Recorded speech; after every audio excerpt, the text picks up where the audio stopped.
नमस्कार दोस्तों, कालजयी कृतिया में आप सभी का स्वागत है। आज मैं लेकर आई हूँ कलम के सिपाही मुंशी प्रेमचंद द्वारा रचित कहानी बलिदान।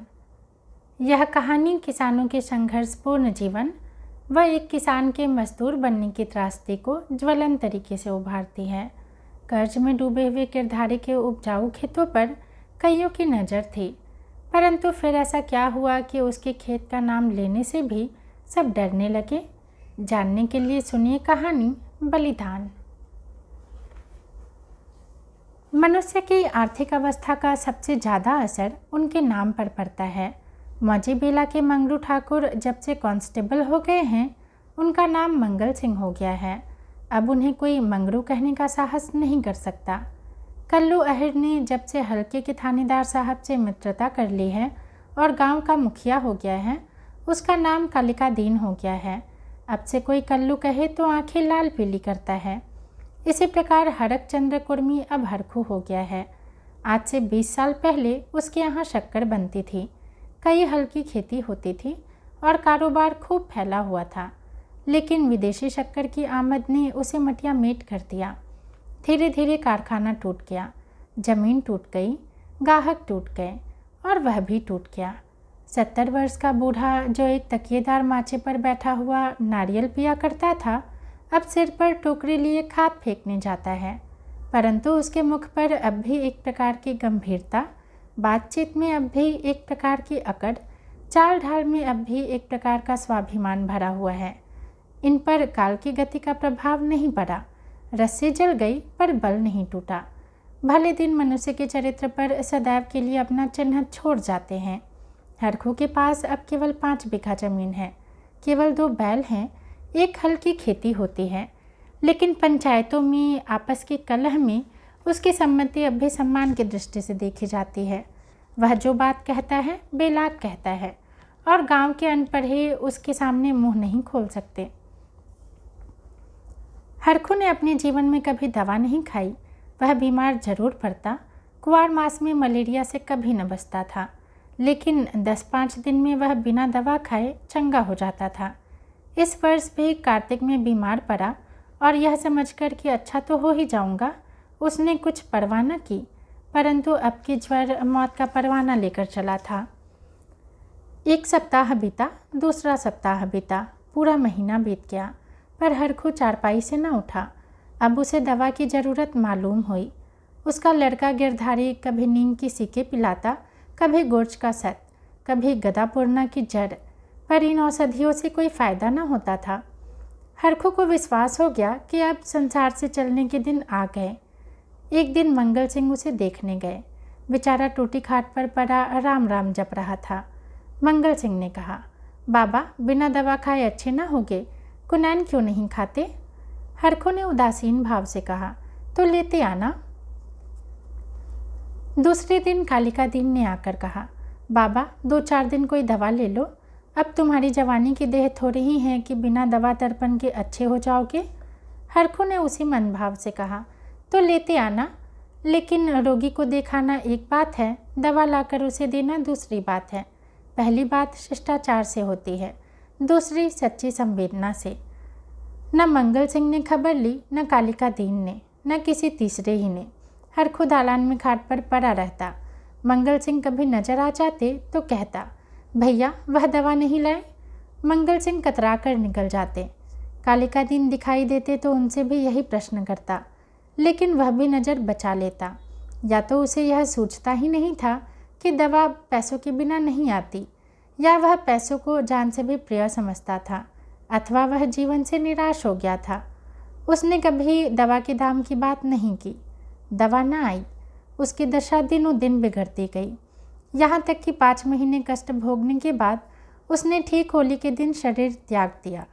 गिरधारी ने उसका शव बड़ी धूमधाम से निकाला, क्रियाकर्म बड़े हौसले से किया, कई गांव के ब्राह्मणों को निमंत्रित किया। बेला में होली न मनाई गई, न अबीर और गुलाल उड़ी, न डफली बजी, न भंग की नालियाँ बही। कुछ लोग मन में हरखू को कोसते जरूर थे कि इस बुढ़े को आज ही मरना था, 2-4 दिन बाद मरता। लेकिन इतना निर्लज्ज कोई न था कि शोक में आनंद मनाता। वह शहर नहीं था जहाँ कोई किसी के काम में शरीक नहीं होता, जहाँ पड़ोसी के रोने पीटने की आवाज़ हमारे कानों तक नहीं पहुँचती। हरखू के खेत गांव वालों की नज़र पर चढ़े हुए थे। 5 बीघा जमीन कुएं के निकट खाद पांच से लदे हुए मेड़ बांध से ठीक थी। उनमें 3-3 फसलें पैदा होती थी। हरखू के मरते ही उन पर चारों तरफ से धावे होने लगे। गिरधारी तो क्रियाकर्म में फंसा हुआ था। उधर गांव के मनचले किसान लाला ओंकारनाथ को चैन न लेने देते थे। नजराने की बड़ी बड़ी रकमें पेश हो रही थीं। कोई साल भर का लगान पेशगी देने को तैयार था, कोई नजराने की दूनी रकम का दस्तावेज लिखने पर तुला हुआ था। लेकिन ओंकारनाथ सबको टालते रहते थे। उनका विचार था कि गिरधारी का हक सबसे ज़्यादा है। वह अगर दूसरों से कम भी नजराना दे तो खेत उसी को देना चाहिए। अस्तु अब गिरधारी क्रियाकर्म से निवृत्त हो गया और चैत का महीना भी समाप्त होने को आया। तब जमींदार साहब ने गिरधारी को बुलाया और उससे पूछा, खेतों के बारे में क्या कहते हो? गिरधारी ने रोकर कहा, उन्हें खेतों ही का आसरा जोतूंगा, नहीं तो क्या करूंगा। ओंकारनाथ, नहीं, जरूर जोतो, खेत तुम्हारे हैं, मैं तुमसे छोड़ने को नहीं कहता हूँ। हरखू ने उसे 20 साल तक जोता, उन पर तुम्हारा हक है। लेकिन तुम देखते हो कि अब ज़मीन की दर कितनी बढ़ गई है। तुम 8 रुपये बीघे पर जोतते हो, मुझे 10 रुपये मिल रहे हैं और नजराने के रुपए 100 अलग। तुम्हारे साथ रियायत करके लगान वही रखता हूँ, पर नजराने के रुपए तुम्हें देने पड़ेंगे। गिरधारी, सरकार, मेरे घर में तो इस समय रोटियों का भी ठिकाना नहीं है। इतने रुपए कहाँ से लाऊंगा? जो कुछ जमा जथा थी दादा के काम में उठ गई। अनाज खलिहान में है, लेकिन दादा के बीमार हो जाने से उपज भी अच्छी नहीं हुई। रुपए कहाँ से लाऊं? ओंकारनाथ, यह सच है, लेकिन मैं इससे ज़्यादा रियायत नहीं कर सकता। गिरधारी, नहीं सरकार, ऐसा न कहिए, नहीं तो हम बिना मारे मर जाएंगे। आप बड़े होकर कहते हैं तो मैं बैल बधिया बेचकर 50 रुपया कर सकता हूँ, इससे बेशी की हिम्मत नहीं पड़ती। ओंकारनाथ चढ़कर बोले, तुम समझते होगे कि हम ये रुपए लेकर अपने घर पर रख लेते हैं और चैन की बंशी बजाते हैं, लेकिन हमारे ऊपर जो कुछ गुजरती है हम ही जानते हैं। कहीं यह चंदा, कहीं वही नाम, इनके मारे कचूमर निकला जाता है। बड़े दिन में सैकड़ों रुपए डालियों में उड़ जाते हैं। जिसे डाली न दो वही मुंह फुलाता है। जिन चीज़ों के लिए लड़के तरस कर रह जाते हैं उन्हें बाहर से मंगाकर डालियों में सजाता हूँ। उस पर कभी कानून को आ गए, कभी तहसीलदार, कभी डिप्टी साहब का लश्कर आ गया। सब मेरे मेहमान होते हैं। अगर न करूँ तो नक्कू बनूँ और सबकी आंखों में कांटा बन जाऊँ। साल में 1000-1200 मोदी को इस रसद खुराक के मद में देने पड़ते हैं। यह सब कहाँ से आवे? बस यही जी चाहता है कि छोड़ कर निकल जाऊं। लेकिन हमें तो परमात्मा ने इसलिए बनाया है कि एक से रुपया सता कर ले और दूसरे को रो रो कर दे। यही हमारा काम है। तुम्हारे साथ इतनी रियायत कर रहा हूँ, लेकिन तुम इतनी रियायत पर भी खुश नहीं होते तो हरी इच्छा। नजराने में 1 पैसे की भी रियायत ना होगी। अगर 1 महीने के अंदर रुपए दाखिल करोगे तो खेत जोतने पाओगे, नहीं तो नहीं। मैं कोई दूसरा प्रबंध कर दूंगा। गिरधारी उदास और निराश होकर घर आया। 100 रुपये का प्रबंध करना उसके काबू के बाहर था। सोचने लगा, अगर दोनों बैल बेच दूं तो खेत ही लेकर क्या करूंगा? घर बेचूं तो यहाँ लेने वाला ही कौन है? और फिर बाप दादों का नाम डूबता है। 4-5 पेड़ हैं, लेकिन उन्हें बेचकर 25 रुपये या 30 रुपये से अधिक न मिलेंगे। उधार दूं तो लेता कौन है? अभी बनिए के 50 रुपये सिर पर हैं, वह 1 पैसा भी न देगा। घर में गहने भी तो नहीं हैं, नहीं तो उन्हीं को बेचता। ले देकर एक हंसली बनवाई थी, वह भी बनिए के घर पड़ी हुई है। साल भर हो गया, छुड़ाने की नौबत न आई। गिरधारी और उसकी स्त्री सुभागी दोनों ही इसी चिंता में पड़े रहते, लेकिन कोई उपाय न सूझता था। गिरधारी को खाना पीना अच्छा न लगता, रात को नींद न आती। खेतों के निकलने का ध्यान आते ही उसके हृदय में हुक से उठने लगती। हाय, वह भूमि जिसे हमने वर्षों जोता, जिसे खाद से पाटा, जिसमें मेरे रखी, जिसकी मेरे बनाई, उसका मजा अब कोई दूसरा उठाएगा। ये खेत गिरधारी के जीवन के अंश हो गए थे। उनकी एक एक अंगुल भूमि उसके रक्त से रंगी हुई थी। उनका एक एक परमाणु उसके पसीने से तर हो गया था। उनके नाम उसके जिह्वा पर उसी तरह आते थे जिस तरह अपने बच्चों के नाम। कोई 24 था, कोई 22 था, कोई नाले वाला, कोई तलैया वाला। इन नामों के स्मरण होते ही खेतों का चित्र उसकी आंखों के सामने खिंच जाता था। वह इन खेतों की चर्चा इस तरह करता मानो वे सजीव हैं, मानो उसके भले बुरे के साथी हैं। उसके जीवन की सारी आशाएं, सारी इच्छाएं, सारे मंसूबे, सारी मन की मिठाइयाँ, सारी हवाई किले इन्हीं खेतों पर अवलंबित थे। इनके बिना वह जीवन की कल्पना ही नहीं कर सकता था, और वे ही अब हाथ से निकले जाते हैं। वह घबरा कर घर से निकल जाता और घंटों उन्हीं खेतों की मेरों पर बैठा हुआ रोता, मानो उनसे विदा ले रहा हो। इस तरह एक सप्ताह बीत गया और गिरधारी रुपए का बंदोबस्त न कर सका। 8वें दिन उसे मालूम हुआ कि कालिका दिन ने 100 बीघे रुपए नजराने देकर 10 रुपए बीघे खेत रख लिए। गिरधारी ने एक ठंडी सांस ली। एक क्षण के बाद अपने दादा का नाम लेकर बिलख बिलख रोने लगा। उस दिन घर में चूल्हा नहीं जला। ऐसा मालूम होता था कि मानो हरखू आज ही मरा। लेकिन सुभागी जो चुपचाप बैठने वाली स्त्री न थी, वह क्रोध से भरी हुई कालिका दीन के घर गई और उसकी स्त्री को खूब लथेरा। कल का बानी आज का सेठ, खेत जोतने चले हैं, देखिए कौन मेरे खेत में हल ले जाता है, अपना और उसका लहू एक कर दो। पड़ोसियों ने उसका पक्ष लिया। सब तो हैं, आपस में यह चढ़ाव ऊपरी नहीं करनी चाहिए। नारायण ने धन दिया तो क्या गरीबों को कुचलते फिरेंगे। सुभागी ने समझा मैंने मैदान मार लिया। उसका चित्त शांत हो गया। किंतु वही वायु जो पानी में लहरें पैदा करती है, वृक्षों को जड़ से उखाड़ डालती है। सुभागी तो पड़ोसियों की पंचायत में अपने दुखड़े रोती और कालिका दीन की स्त्री से छेड़ लड़ती। इधर गिरधारी अपने द्वार पर बैठा हुआ सोचता, अब मेरा क्या हाल होगा, अब यह जीवन कैसे कटेगा, ये लड़के किसके द्वार पर जाएंगे। मजदूरी का विचार करते ही उसका हृदय व्याकुल हो जाता। इतने दिनों तक स्वाधीनता और सम्मान का सुख भोगने के बाद अधम चाकरी की शरण लेने के बदले वह मर जाना अच्छा समझता था। वह अब तक गृहस्थ था। उसकी गणना गांव के भले आदमियों में थी। उसे गांव के मामले में बोलने का अधिकार था। उसके घर में धन न था पर मान था। नाई, बढ़ई, कुम्हार, पुरोहित, भाट, चौकीदार, ये सब उसका मुँह ताकते थे। अब यह मर्यादा कहाँ? अब कौन उसकी बात पूछेगा? कौन उसके द्वार पर आवेगा? अब उसे किसी के बराबर बैठने का, किसी के बीच में बोलने का हक नहीं रहा। अब उसे पेट के लिए दूसरों की गुलामी करनी पड़ेगी। अब पहर रात कह रहे कौन बैलों को नाद में लगावेगा। वह दिन अब कहाँ जब गीत गा गा कर हल चलाता था। चोटी का पसीना एड़ी तक आता था, पर जरा भी थकावट न आती थी। अपने लहलहाते हुए खेतों को देखकर फूला न समाता था।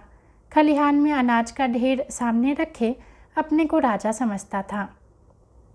अब अनाज के टोकरे भर भर कर कौन लावेगा? अब खत्ते कहाँ, बखार कहाँ? यही सोचते सोचते गिरधारी की आंखों में आंसू की झड़ी लग जाती थी। गांव के 2-4 सज्जन जो कालिका दिन से जलते थे, कभी कभी गिरधारी को तसल्ली देने आया करते थे, पर वह उनसे भी खुलकर न बोलता। उसे मालूम होता था कि मैं सबकी नज़र में गिर गया हूँ। अगर कोई समझाता कि तुमने क्रियाकर्म में व्यर्थ इतने रुपए उड़ा दिए तो उसे बहुत दुख होता। वह अपने उस काम पर जरा भी न पछताता। मेरे भाग्य में जो लिखा है वह होगा, पर दादा के ऋण से तो उऋण हो गया। उन्होंने अपनी ज़िंदगी में 4 बार खिलाकर खाया, क्या मरने के पीछे उन्हें पिंडे पानी को तरसाता। इस प्रकार 3 मास बीत गए और आषाढ़ आ पहुंचा। आकाश में घटाई घेर आई, पानी गिरा। किसान हल जुए ठीक करने लगे, बढ़ई हलों की मरम्मत करने लगा। गिरधारी पागल की तरह कभी घर के भीतर जाता, कभी बाहर आता। अपने हलों को निकाल निकाल देखता। उसकी मठिया टूट गई है, उसकी फाल ढीली हो गई है, जुए में सैला नहीं है। यह देखते देखते वह एक क्षण अपने को भूल गया। दौड़ा हुआ बढ़ई के यहाँ आया और बोला, रज्जू मेरे हल भी बिगड़े हुए हैं, चलो बना दो। रज्जू ने उसकी ओर करुणा भाव से देखा और अपना काम करने लगा।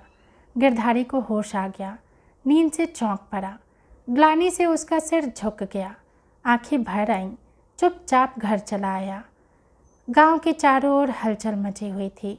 कोई सन के बीज खोजता फिरता था कोई जमींदार के चौपाल से धान के बीज लिए आता था, कहीं सलाह होती थी किस खेत में क्या बोना है, कहीं चर्चा होती थी कि पानी बहुत बरस गया, 2-4 दिन ठहर कर बोना चाहिए।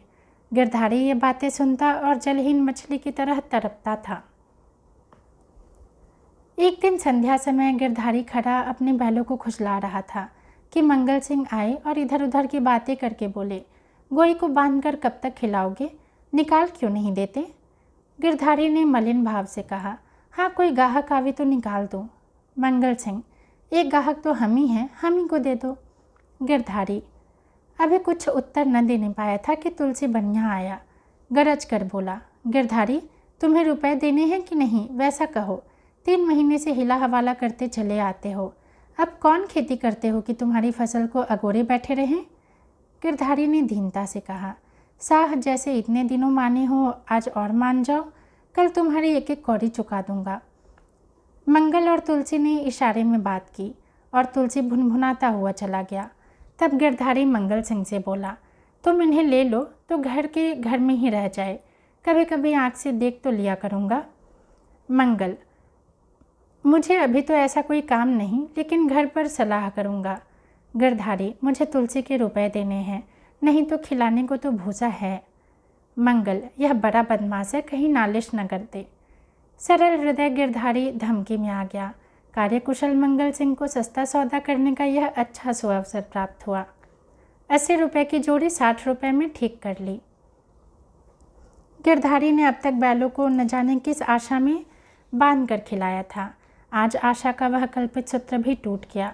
मंगल सिंह गिरधारी की खाट पर बैठे रुपए गिन रहे थे और गिरधारी बैलों के पास विषादमय नेत्रों से उसका मुंह ताक रहा था।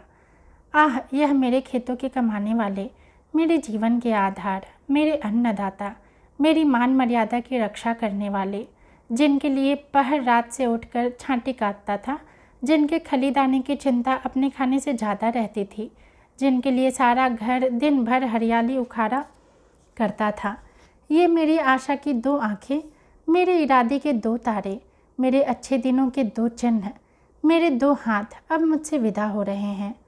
अब मंगल सिंह ने रुपए गिनकर रख दिए तो बैलों को लेकर चले। तब गिरधारी उनके कंधों पर सिर रखकर खूब फूट फूट कर रोया, जैसे कन्या मायके से विदा होते समय माँ बाप के पैरों को नहीं छोड़ती।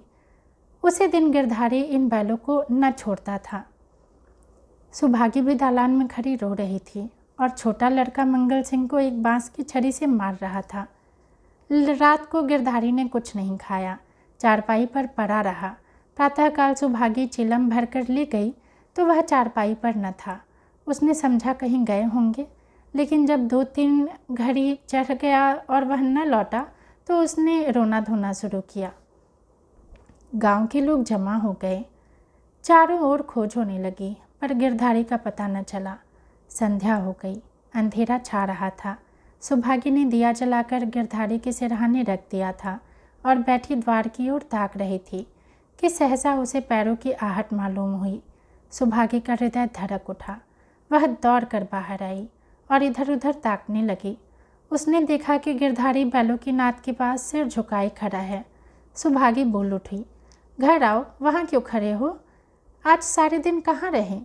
यह कहते हुए गिरधारी की ओर चली। गिरधारी ने कुछ उत्तर न दिया। वह पीछे हटने लगा और थोड़ी दूर जाकर गायब हो गया। सुभागी चिल्लाई और मूर्छित हो गई। दूसरे दिन कालिका दिन हल लेकर अपने खेत पर पहुँचे। अभी कुछ अंधेरा था। बैलों को हल में लगा रहे थे कि एकाएक उन्होंने देखा कि गिरधारी खेत की मेड़ पर खड़ा है। वही मरजई, वही पगड़ी, वही सोंटा। कालिका दीन ने कहा, अरे गिरधारी, मर्दे आदमी, तुम यहाँ खड़े हो? और बेचारी सुभागी हैरान हो रही है, कहाँ से आ रहे हो? यह कहते हुए बैलों को छोड़कर गिरधारी की ओर चले। गिरधारी पीछे हटने लगा और पीछे वाले कुएं में कूद पड़ा। कालिका दीन ने चीख मारी और हल बैल वहीं छोड़कर भागा।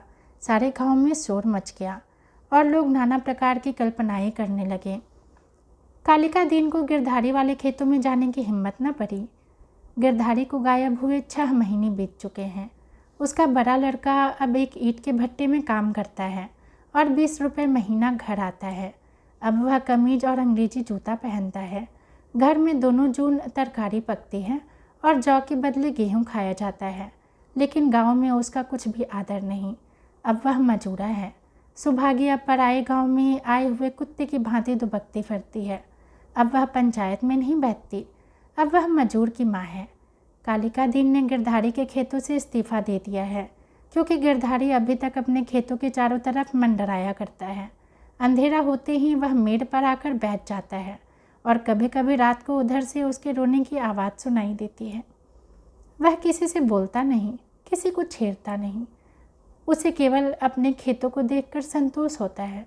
दिया जलने के बाद उधर का रास्ता बंद हो जाता है। लाला ओंकारनाथ बहुत चाहते हैं कि खेत उठ जाए, लेकिन गांव के लोग अब उन खेतों का नाम लेने से डरते हैं। धन्यवाद।